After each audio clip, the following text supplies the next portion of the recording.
एक आम प्रतिनिधि या आम जनता की एक समूह को तैयार करना पड़ेगा। और इस क्षेत्र में अभी तक जितने भी विस्थापन हुए, मैं आपको बता दूं, वह ग्रामीण अंचल के विस्थापन हुए। देश का यह पहला ऐसा विस्थापन होगा जो शहरी और नगर निगम क्षेत्र के शहरी पिछले 4 पीढ़ियों से बसे हुए लोगों का विस्थापन होगा। और यह विस्थापन इतना बड़ा होगा, जैसे अभी अतुल जी ने कहा कि कंपनियां 1000 करोड़ रुपए लेके जमीन एक्वायर करती हैं और वह बाद में 1000 करोड़ पे ही सिमट के रह जाती है। तो मैं आपको बता दूं, यह भी गलत है। अगर कोई उद्योग कारखाना लगाना चाहता है तो जब तक सेक्शन 9 लगाकर आप हमारा पैसा हमारे खाते में नहीं डाल देते हैं, तब तक हमारी जमीन पर आपका कोई अधिकार नहीं होता है। यह हमें क्लियर होना चाहिए। मैं आपको बता दूं, कह तो रहे थे कि नपाई चालू हो गई, नहीं तो यह गलत है। इसी गलती को हमें रोकना पड़ेगा, मोरवा वासियों को रोकना पड़ेगा। जिले में क्या हो रहा है मैं उस पर जाना नहीं चाहता हूँ, देश में क्या हो रहा है मैं उस पर जाना नहीं चाहता हूँ। क्लियर कट बात, जहां तक मेरी आवाज जा रही है इस मंच के माध्यम से, आज की आवाज के माध्यम से आप क्लियर सुन लें, जब तक आपके खाते में पैसा नहीं आ जाता है तब तक भारत या विश्व की कोई भी सरकार आपको अपने जमीन से कोई भी कार्य करने से रोक नहीं लगा सकती है। ये आप क्लियर समझ लें।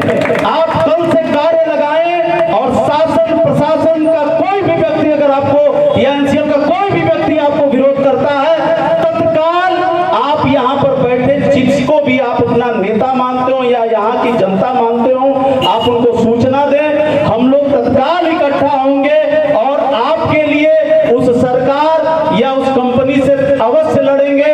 और आप आंख मूंद कर अपने सारे लोग घरों का कार्य करिए और जितना ज्यादा से ज्यादा आप बना सकते हैं, ये आपका अधिकार है। जो बार बार अतुल जी कह रहे हैं कि भू माफिया, ऐसा कुछ नहीं है अतुल जी। मैं आपको क्लियर बता दूं कि नहीं, मैं आपको बता रहा हूं कि अगर कोई सरकारी तरीके से अपनी रजिस्ट्री कराकर सरकार को उसका टैक्स देकर और सरकारी मापदंड से अपनी जमीन पर सरकारी तरीके से अगर अपने भवन का निर्माण करता है, तो वह कहीं न कहीं अपने परिवार और अपने लिए वो व्यापार करता है। अगर वह चोरी करके, क्या व्यापार है?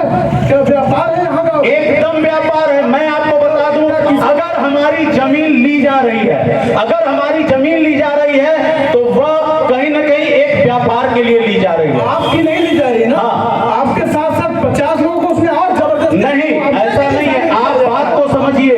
अगर मेरी 50 डिसमिल जमीन है तो मुझे 50 डिसमिल पे पूरा कंस्ट्रक्शन करके उसका मुआवजा लेने का स्वतंत्र अधिकार है। इस अधिकार को मेरे कोई नहीं छीन सकता है। यह किसी भी राजपत्र में नहीं लिखा है कि आप अपनी जमीन पे आप अपना संपूर्ण निर्माण नहीं कर सकते हैं। ये कौन से राजपत्र में लिखा है जिसकी जमीन, जो व्यक्ति अंकसूची दिखाता है, हाँ, जो व्यक्ति 40 साल से रहा है उसका प्रमाण दिखाता है, हाँ, उसको मुआवजा नहीं मिलता? ये इसके लिए लड़ाई होनी चाहिए। पूरी बात है। मुआवजा उसको मिलता है जो वो पीड़ित बोलता है कि एक क्षेत्र में, थाना में इंचार्ज है, उन्हीं के भांजे को 28 लाख का पेमेंट जाता है और उनका कोई हिस्ट्री नहीं है यहाँ पर, है ना? जबकि जमीन घर जिनका है उनको खुद नहीं मिलता है। ऐसे एक नहीं, ऐसे कई मामले हैं। वो कहाँ से पैदा हो जाते हैं? इस चीज की लड़ाई कहीं ना कहीं हमें जनता को एक होकर लड़नी पड़ेगी। लेकिन अगर मुझे मुआवजा, देखिए मैं बहुत अच्छा हूं, लेकिन इसलिए अच्छा नहीं हूं क्योंकि अतुल जी बुरे हैं। अतुल जी की भी कुछ अच्छाई है और मैं उसे भी अप्रिशिएट करूंगा, तभी हमारी बात अतुल जी सुनेंगे। आप बात को समझिए। किसी को मुआवजा मिल गया, उससे मुझे कोई लेना देना नहीं होना चाहिए। मुझे नहीं मिला, हम उस मुद्दे की बात करें। क्यों नहीं मिला? तो ये क्यों नहीं मिला, ये सिस्टम का दोष है। इसे जितने लोगों को मुआवजा नहीं मिला उनको साथ में होकर लड़ना चाहिए, क्योंकि ऐसा कुछ नहीं है। आप देखिए, अगर कोई भी मुआवजा किसी को अनुचित तरीके से मिलता है, अगर किसी को मान लीजिए उसका कंस्ट्रक्शन नहीं है और उसके खाते में चेक चला गया, उसके नाम से जमीन नहीं है, उसके खाते में चेक चला गया, उसके नाम से वहां कोई पट्टा नहीं है और उसके खाते में, वह एकदम अवैध है और वह बात कर रहा हूं मैं, वह पूरी तरह से भ्रष्टाचार है। उसका आपको बकायदा एज ए पत्रकार होते हुए उसका आपको आरटीआई लगाना चाहिए और उस मुद्दे पे यही कितने सबूत चाहिए? आरटीआई छोड़िए, मैं रखा हूं। मैं वही कह रहा हूं कि देखिए अभी मोरवा का विस्थापन और मुंगेर का विस्थापन, यही कह रहा हूं ना कि देखिए ये बात समझिए, यहाँ पर भी अगर 100 लोगों का है तो 100 में 1000 ना हो जाए। मोरवा का आप समझिए, मोरवा का विस्थापन और मुंगेर का विस्थापन दोनों अलग अलग तरीका है। मोरवा में जितने भी प्लाट और जितने भी घर हैं यह शहरी क्षेत्र है और सब आलीशान घर बने हुए हैं। यहाँ कोई शेड डाल के और कोई 5 इंच की दीवार बना के घर नहीं। आज भी आप जाइए, लोगों के घर जो बन रहे हैं वो A1 क्वालिटी के बन रहे हैं। कोई मुआवजा का प्रोजेक्ट मोरवा में नहीं चल रहा है। आप तो A1 क्वालिटी घर में रहते हैं, लेकिन जिस मोरवा के मुंगेर की बात कर रहा हूँ वहाँ पर मैं पिछले 3 साल में 4-5 बार मुंगेर में गया हूँ। कल तक पानी, आज तक पानी नहीं मिलता पीने को, पानी नाले का मिल रहा है। क्या करिश्मा हो गया कि माफिया वहाँ बैठ गए, करोड़ों रुपए लगा करके बना रहे मकान। कभी नहीं बना था, कैसे रातों रात बना रहे? काहे के लिए बना रहे वो? नियत क्या है? आप बात समझिए, हम उसी पर कह रहे हैं आपसे कि यह कहीं ना कहीं सरकारी भ्रष्टाचार है। आप उसे जनता पर मत थोपिए, आप सरकारी तंत्र के भ्रष्टाचार को जनता पर मत थोपिए। आज ये बताइए कि सेक्शन 7 में हमको हमारा अधिकार छीन लिया गया। इस लगन आने वाली है, जिस घर में बेटियों की शादी की व्यवस्था की गई थी इसी मोरवा शहर में, वह लोग कहीं ना कहीं बैंकों में बात करके रखे थे कि बैंक का लोन होगा, हमारे बिटिया की शादी होगी, हम उसकी विदाई करेंगे।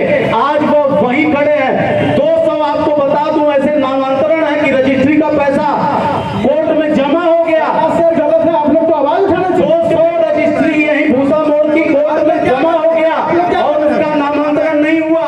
आपको मैं बता दूं मैं क्या कर रहा हूं, आप देखे होंगे अभी अध्यक्ष के चुनाव में आप लोगों को भी बाहर कर दिया गया, लाइव आपने चलाया था। पहली बार इस जिले में देश की ऐसी भ्रष्टाचार सरकार में ऐसा कार्य हुआ है कि कहीं न कहीं पत्रकार को भी एक आम चुनाव से बाहर कर दिया गया।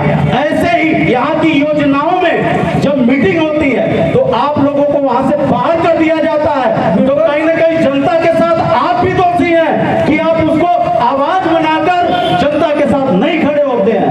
अध्यक्ष जी कहाँ रहते हैं? किसी रोजगार के मुद्दे पर नहीं बोलते ना, पेंशन। ऐसा नहीं है, आप ये नहीं हर आपको बता दें हर महीने कहीं न कहीं आंदोलन किया जाता है हर मुद्दे पे। और आज ताजा आपको बता दें, आज आपको ताजा बता दें, दोपहर को एक प्रोग्राम हुआ था जिसमें दौड़ा लिया गया सांसद महोदया को। यही चौराहा है, सड़क के लिए हमने 3 साल पहले उनको आवेदन देने में गया था, यही मोरवा है। मैंने बड़े प्रेम से फूल लेके सांसद महोदया को आवेदन देने का प्रयास किया, लेकिन उनके द्वारा हमें धक्का देकर भगाया गया। लेकिन हम पीछे नहीं हटे और उनका विरोध इस चौराहे तक आके किया। तब भी दोषी हमें ठहराया गया, जनता को। हम जनप्रतिनिधि नहीं हैं, हम जनता हैं। हम अगर सांसद और विधायक और पार्षद आप बनते हैं तो हम भी आपको वोट किए हैं और हमें भी अधिकार है कि आपके पास जाकर अपनी बातों को रखना और आपको उन बातों को सुनना पड़ेगा। इस डेमोक्रेटिक में, इस लोकतंत्र में आपको हमारी बातों को सुनना पड़ेगा, वो चाहे पक्ष हो या विपक्ष हो। जनता की आवाज को इस जिले में हमेशा दबाया जाता है और कहीं ना कहीं इस दंश से आप सबसे बड़े भुक्तभोगी हैं। मैं और ज्यादा नहीं कहूंगा, मैं यहाँ के क्षेत्रवासियों को यही कहूंगा कि आप किसी के बहकावे में ना आइए। क्लियर समझ लीजिए, यहाँ कोई बीजेपी कांग्रेस की बात नहीं हो रही है, यहाँ सिर्फ आपके फायदे की बात हो रही है। हमें विस्थापित तभी होना है जब हमें एक रुपए हमारे खाते में आ जाएगा। हमें घर पर बुलडोजर तभी चलवाना है जब एक रुपए हमारे खाते में आ जाएगा। मिढ़ौली में क्या गलतियां हुई, यह हमारे आपके ही बीच के लोग गलतियां किए, जिसका परिणाम है कि आज भाई साहब कह रहे हैं कि हमें नहीं, मैं जो है प्लास्टिक के जो है बारूद पे बैठ गया फिर भी मुझे मुआवजा नहीं मिला। यह हाल हमारे मोरवा का भी होना है। क्योंकि रोज प्लास्टिक हो रही है, हमारा घर क्रैक होता है, उसके बाद भी थाने में 2-4 लोगों के अलावा कोई नहीं शिकायत करने जाता है। तो सबसे पहले कमी तो हमारी जनता की है, जिसके लिए अतुल जी भी दिन रात मेहनत करते हैं। तो उस जनता को भी साथ में रहकर इस मुद्दे पर कहीं न कहीं एक होना पड़ेगा, एक मंच पर आना पड़ेगा। विस्थापन बहुत ही बड़ी प्रक्रिया है और बहुत ही दर्द का कार्य है विस्थापन। अगर हमारी 3-4 पीढ़ी जिस घर में जन्म ली है, जिस दिन हम उस घर से विदा होंगे, हमारे उस दर्द का पैसा कौन देगा, हमारे उस दर्द की कीमत कौन देगा, यह सोचने वाली बात है। इस बाजार में, ये बाजार में जितने घर बने हैं उनको तो पैसा मिल जाएगा, लेकिन बेचारा ठेला वाला जो इस बाजार के माध्यम से रोजगार पाता है, 200-300 रुपए रोज कमाता है, जो इस बस स्टैंड पे जितने भी कार्य करने वाले पल्लेदार हैं, उनका रोजगार कौन देगा, यह बहुत बड़ा प्रश्न है। चलिए, एक अखबार, ये जो लाभ कमाने की बात है, अभी मैं एक अखबार पढ़ रहा था, किसी ने व्हाट्सएप किया था मेरे को, बोले कि मोरवा क्षेत्र में जमीन खरीद कर लाभ कमाने का ये सुनहरा अवसर है ना। मैं बोला ये क्या है भैया, ये कौन सा अवसर है कि मतलब धंधेबाजी चलने लगी यहाँ पर। तो बार बार यही कहा जा रहा है कि ये कोई व्यवसाय नहीं है, यहाँ कोई मजा नहीं लूटा जा रहा है, घर उजड़ रहे हैं आपके, आप देखिए आपके भविष्य कहीं ना कहीं असुरक्षित हो रही है। तो घर उजड़ने का दर्द है हमें। ये कौन हो रहे हैं जो बता रहे हैं कि मोरवा क्षेत्र में जमीन खरीद कर बेच करके सुनहरा अवसर हो रहा है, कोई लाभ कमाने का, कोई धंधेबाजी थोड़ी हो रही है यहाँ पर। तो मैं फिर से कह रहा हूँ, इसलिए मैं कवरेज करने यहाँ पर आया हूँ क्योंकि मैंने एपीएमडीसी में 2-2.5 साल काम किया, कवरेज किया है। वहाँ के अनुभव से बता रहा हूँ कि 9 गाँव जो स्थापित हुए थे, वो 9 गाँव के लोग आज रो रहे हैं, तरस रहे हैं, तड़प रहे हैं। काम शुरू कर दिया गया है गुंडेगर्दी के दम पर, और मैं फिर से कह रहा हूँ कि उनके काम का निराकरण नहीं हुआ। डोंगरी में काम शुरू हो चुका है और आगे भी काम शुरू होगा। जब तक आप एक नहीं होंगे तब तक कुछ नहीं होने वाला है। दलाल हर जगह सक्रिय हो जाते हैं, उनसे दूर रहिए, गांव के लोग एकजुट हो जाइए और 2-4 लोगों को मिलकर जो समझौता करो उसे बंद करिए, एक स्वर में आवाज उठाइए। समस्या सबको वही है। तो एक व्यक्ति ये कलेक्टर के पास जाएंगे, फिर दूसरा अगले दिन ये जाएंगे, फिर वो जाएंगे, समस्या बराबर है सबको, है ना। लेकिन वो सोचता है कि हमसे ज्यादा ना पड़ जाए, हमसे कम ना पड़ जाए। चोरी छुपके मत करिए, एकजुट जाइए, तब सवाल का जवाब होगा, वरना धुतकार दिए जाएंगे, किनारे कर दिए जाएंगे, कोई सुनने वाला नहीं है। भविष्य बहुत देखना है आपको, क्योंकि 9 गाँव जो है वहाँ एक दिन आप जाके पूछिए कि क्या स्थिति है। इसके बाद आप स्वयं जाग जाएंगे कि हमें अपने लिए आवाज उठानी चाहिए।